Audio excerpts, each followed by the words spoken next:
Skip it up and down.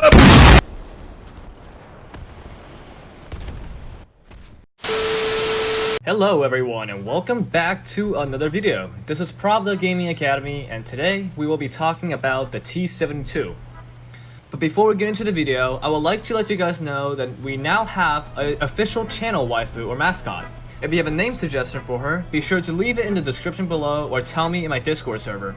Now with that out of the way, let's get right into the video. The T-72A in War Thunder is a battle rating 9.7 main battle tank armed with a 125mm 2A46 gun, capable of firing APFSDS, high explosive, and heat FS rounds. It is powered by a CHTZ V46-6 diesel engine producing 757 horsepower. It contains a crew of 3 and a max speed of 60 km per hour.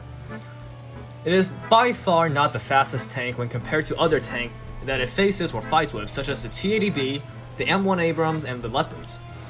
The protection is mostly on par with other tanks from its BR. It has around 200 or more millimeters of penetration against APFSDS in its upper frontal plate and around 400 or more in its turret. When compared to other tanks from its BR, it has surprisingly good protection, but with a crew of only 3, the chances of dying in a T-72 after getting hit is quite high.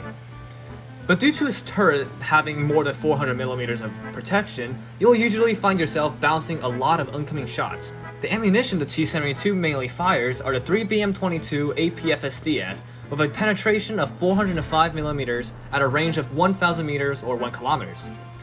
It can easily penetrate the cheeks of an M1 Abrams, the first one, the upper front plate and optic of the Leopard 2A4. It can also penetrate armors of other Western MBT, but tanks such as the M1 IP and the Challenger 2 will require you to shoot their weak spot in order for you to penetrate and inflict damage onto the vehicle. In tank realistic battle, you will often find yourself being up-tiered to 10.0.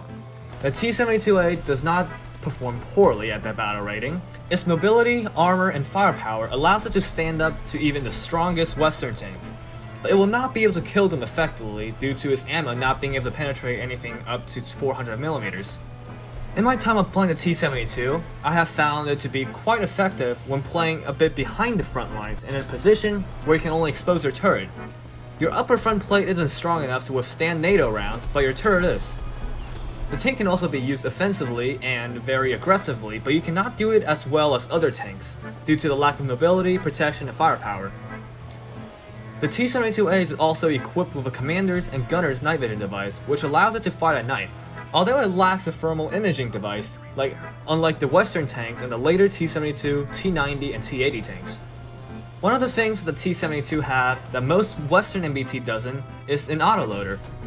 The carousel autoloader that's located under the T-72's turret can be an advantage and a disadvantage.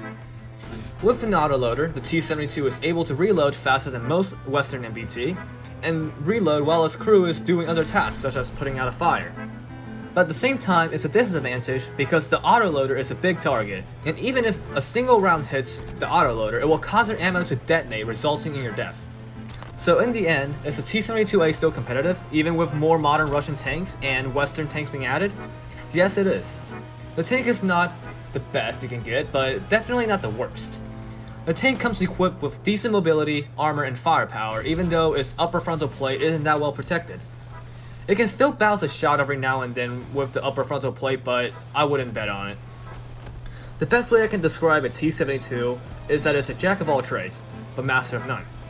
With that being said, I hope you all have found this video helpful, and I hope that you all have enjoyed this video. If you did, be sure to like the video and subscribe, and join my Discord server to talk with other viewers or give me suggestions for a future video. This is Pravda Gaming Academy, and I will see you guys next time.